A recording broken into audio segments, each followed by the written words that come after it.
On this episode, I spoke with Jon Weberg about growth marketing and follow up, specifically email sequences and email follow up for marketing and sales. John's done a lot of cool things in his career. He has consulted for companies that have done hundreds of millions of dollars in revenue. So he's uniquely qualified to walk us through how he thinks about follow ups and email sequences in particular. So let's dive right into this episode. If you wouldn't mind just giving maybe the cliff notes, a few bullet points on your career and more specifically, how you got to where you are now and what you're focused on. So I got started very young at around 12 years old. Believe it or not, I'm a second generation digital marketer. My dad had an offline business that went bankrupt years and years ago. He turned to online marketing. I turned to online marketing. So the past, you know, 12 years has been a combined a lot of affiliate marketing, a lot of growth marketing, a lot of running my own businesses and running services for other people. And right now, mainly what I'm focused on is helping people with their follow up, helping people be able to turn more of their leads into customers because that's the biggest issue other than leads, getting leads themselves. I think the second biggest issue is people being unable to turn their audience actual into buyers, repeat buyers, lifetime buyers. So helping people out with their marketing is my go-to, and anything I can provide a value, that's amazing. Now, I know you spend a lot of your time consulting companies. You've consulted companies that have driven millions in sales. So, from those experiences, or from any experience you have, if you were looking right now at maybe the one channel or the one tactic or strategy that you're just most excited about, that you're most consistently seeing bring wins to companies, Mhm. what is that strategy? I would say it's human marketing at a very personal, genuine depth because of AI, because of so many robocalls everyone's getting, because of all the spam we all get on LinkedIn, because of all of the competition that's in the marketplace. Right now, we are in an inundation in every industry, in every niche in the world. I don't know of a single one that there isn't almost seeming like 800 to thousands of companies and people in each of these niches. So it's very hard to be niche. And if you are, there's still competition. So I think the businesses that in their follow up, that in their advertising, that in their sales processes, that are being as genuine, as relatable, as loving, as caring, as real as possible. And there's many ways we can walk through how you actually do that. Those companies are winning and getting ahead. A good example of this, if you took a look at the Harmon brothers, who designed very good advertising, the Squatty Potty, Dr. Squatch, different things. Take a look at the Harmon brothers advertising. If you can do that, with your sales, with your marketing, with many different things, it performs astoundingly. I'm curious on the growth of marketing side. If you've been at this for a long time, like you said, if you're looking back at what growth marketing was a decade ago or more compared to what it is now, what are the key differences? The key difference is it's the same thing regarding AI, regarding all this competition is you have to outperform not just in your funnels, not just in your sales processes, not just with your sales team, not just in your advertising, also in your follow up. You have to outperform everywhere because of this inundation of competition. You have to stand out, and you don't just have to stand out in one place. Omni-channelly, regarding all types of growth marketing, all types of marketing channels, you have to go above and beyond. And that is when you're going to not just do well, but your business is going to surpass your competition. It's going to surpass the next two or three companies next to yours, and you can take the majority of the marketplace. If you take a look at, for example, any business that has out of nowhere shined, any influencer who has out of nowhere shined and broken through the cloud of competition, what has came from is every piece of their business is performing exceedingly well versus just, oh, we have the best offer. That's not enough anymore. You have to have the best everything because the competition is fierce and they are not afraid to outspend you if they need to. I'm talking competition on the marketing side. When you're talking whether it's messaging, positioning, whatever, what are some of the ways that you think about helping companies stand out, not from a product perspective, from a marketing perspective? I think 100% the name of the game is the thing that people are still most reluctant and don't enjoy doing, and that is follow up. So whether you have a sales team, whether you're a solopreneur doing follow up yourself, whether it's email marketing follow, texting, calling, you name it, follow up is where everyone uses a copy and paste template. They uses a chat GTP input. Hi, John. My name is X. We'd like to help you get X. Here's how you can work with us. Versus value first, freebies. Value, it's what everyone preaches and teaches in the marketplace, but I think people think having a good offer is value. That's not value. Solving your customers and audiences and prospects' problems before you even make them an offer for free, that is value. Doing that multiple times is intense value. And I think when follow up leads with that and focusing on follow up and actually doing it and doing it personally, that's when you see marketing and growth marketing outperform anything else because you can send out 1,000 outbound emails to potential clients versus someone who spends time sending 50 that are personalized and they'll get a much higher response rate. They'll save their time actually because they're personalizing, they're being unique, they're giving value, they're doing what you are supposed to do in marketing. That's build an actual relationship with your audience versus just promoting and selling to them. Let's tackle that idea of follow up as a key principle. Let's tackle that from from some different angles. So first off, you had mentioned ChatGPT in there. Let's first explore together your thoughts on AI for follow up because I know that the big temptation is let's try to scale personalization.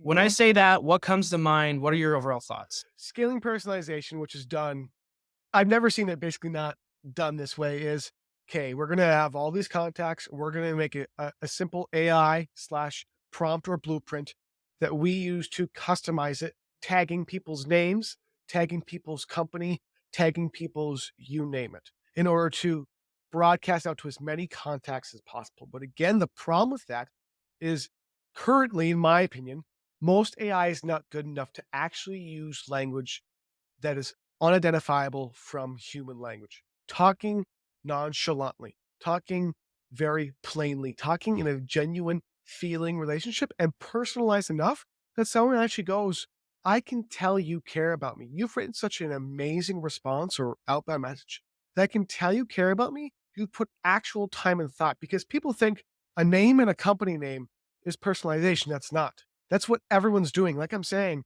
is there's so much competition right now. What you're doing, if you're doing this, is you're doing what everyone else is doing. That's not good enough anymore. So you have to personalize, such as I took a look at your website, and on the bottom left hand corner, you have a spot here where you're missing some copy that I think if you introduced, here's an exact copy of personalized and written for you. This here, it would help lift your conversions. Now, I have a complete document, an ebook I've created on other ways you can improve other copy around your website. Is it okay if I send this to you as well? I think it would help you. What do you think the response rate is on that? 80%, probably 70%. Someone goes, great. Yes, free. You're going to actually help my business with my copywriting. Fantastic. Versus just type in the chat GTP. Here's my this, here's this, tag the name, tag their company name. It's a difference of caring so much that it's shown through your marketing. Oh, what would be your response if somebody came to you and said, "Okay, that sounds good, but we're a big company and we have to do things at a bigger scale. Like the one-to-one stuff just isn't going to be possible for us." What would your response be to that? I would say the conversion of what they would call lower scale, the conversion of your lower scale activity is going to convert higher than any volume you can produce. And if you are still going to neglect what I'm saying, and you're going to go out and like you really are like, hey, we're at scale, we're reaching out to tens of thousands of people, we don't have the bandwidth, then what you need to do is figure out a way to automate and systematize as much personalization and customization as you can. So maybe using ChatGPT, but using it in a smarter way is important. Maybe if you can create a way to personalize it for everyone, create a custom video from your CEO or have your CEO create a custom video reaching out with a very warm, welcoming message. That is better than just text. Using imagery, for example, if you have sales reps who are reaching out to other businesses, literally selfie style, hey, my name is John. I'm reaching out because of, with a picture, you have to put in the human side of marketing, the human side of this I get from people who are B2B is, well, that's not really professional.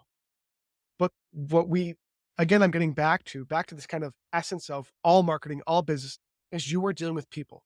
Whether you're doing B2B partnerships, B2B deals, whether you're B2C, whether you're an agency, whether you're a consultant, whether you're a SaaS company, it doesn't matter. You are working with people. And people are the same, whether they're a professional, quote unquote, whether they're not a professional, quote unquote, you name it. They all relate to messaging that is genuine, that is caring, that is value driven, that at least has shown some effort. So if you're at scale, show a little bit more effort. If you're gonna do as we've walked through, use a video, use a picture, use something to make it a little bit more beyond what everyone else is already doing. Let's actually dive into this on the follow up side, and even a little before and after that, if you want to. But Mhm. what does a really good email sequence look like if you're trying to do quote unquote human marketing, like you've said, and you're trying to do this more value driven, give more for free upfront? What does the sequence actually look like to turn a cold lead into a potential customer? The best sequence, whether it's email follow up, texting follow up, calling follow up, you name it, is the first 3 to 4 contacts I advise, again, whether it's emails, texts, calls, you name it, is all value, introductory, building a relationship first. No promotion. Maybe a link at the bottom or, you mention it, but I mean literally no promotion because one of my favorite marketers is Frank Kern. And he's an OG of the space. And something he teaches and preaches that I believe in it wholeheartedly is the vast majority of the people you're trying to work with get to buy from you, get to test out your product and services, you name it. The vast majority are not ready to buy now. The vast majority. So the only way you're going to relate with the people who are actually not ready to buy, invest, purchase now is if you build that relationship first. That is a must. So I mean, any freebies, guides, resources, anything you can give your audience to introduce them to you in a way that is in their interest. Always write and create content, marketing, copy, email sequences, texting sequences. Let's always focus on value first and on giving. So I think those 3 to 4 emails have to start with value first. They have to be introductory, just warm, building relationship. Then past that, that is only once you've built a relationship, then you start easily selling and promoting and giving an offer because you've built such a strong relationship. People naturally want to buy from you and work with you. So the next probably 2 to 3 emails or 2 to 3 contacts, you follow up with, hey, we just helped you with this. We want to help you even more. So point out what you've already done and have given and that they agreed to and they've used. And there's a level beyond this we would love to work with you on, to help you with, to guide you to. And then what you want to do after that is relate in multiple different ways to your audience because the same 2 to 3 messaging you do for promotional or starting to guide them to working with you, you have to vary the perspective you are following up from. So maybe the 2 to 3 sequences or 2 to 3 emails after that or text after that is, hey, we want to give you a bunch of social proof from our current customers or current buyers or current clients who are seeing massive results.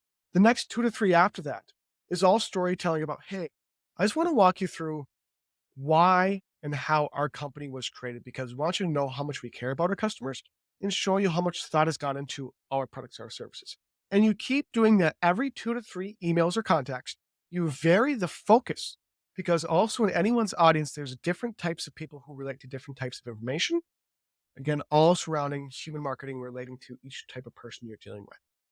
This done at scale and done at a 21-day or so follow-up sequence is going to convert the majority of people who would ever buy from you, guaranteed. While we're on this topic, just getting even a little bit more specific, if you were building out this whole sequence you were just saying, do you have a preferred tool or different tools to patch it all together?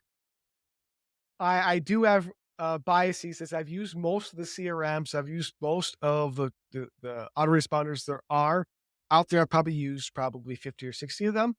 I think 2 of the best tools for automations or good email marketing in texting and SMS as well. I think you're going to have to go with Kajabi or you are going to have to go with Active Campaign. Those are my 2 highest deliverability, highest open click-through rate, really good resources and tools that I think just outperform anything I've used. And also their usability is very, very simple. So Active Campaign, Kajabi are primo for me. Solid. When you're looking at email as a whole, whether it's email marketing, getting people on your list, nurturing that list, automation sequences like we've talked about, follow ups across the board, what are a couple of the most common mistakes that you see companies that you've consulted making with email, and what are the remedies for those? Who I think that one of the biggest mistakes is, of course, over generalizing and doing like we said with ChatGPT, with these different tools and resources of not being specific enough, not being value driven enough, which we've gone over. I think as well, a big mistake is not segmenting properly. So segmenting based on actions your leads or prospects are taking or not taking. For example, if I'm sending out emails to 1,000 or 10,000 or 100,000 different prospects, and out of sending those emails to them, maybe 10% or 20% are not opening, or maybe 50% or 70% are not opening. And the other 50%, let's say 50 aren't opening, 50 are. And of those 50 who are, 50% of those are clicking and 50% of those aren't clicking.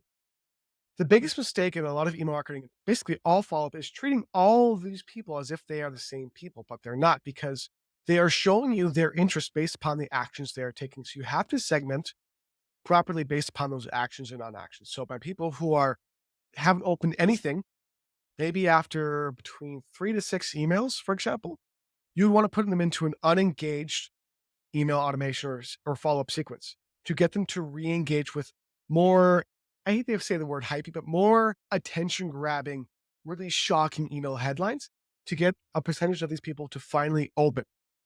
Then as well, people who are opening and then who are clicking or not clicking, you want to do the same for them too, because you want to meet people with the actions they are taking. And this applies to people who are, say, for example, you have an email sequence going out to an e-commerce product and they hit your checkout cart and they didn't purchase. You need to have re-engaged campaigns that send it back to the checkout cart.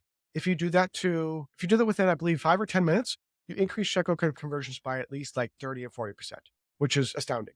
If when someone reaches out, for example, to book a call with you, an inbound lead comes to you, whether it's through a form, calling, texting, it does not matter, and you respond within 10 minutes, you increase the likelihood of them converting, I believe it's between like 70 and 80%.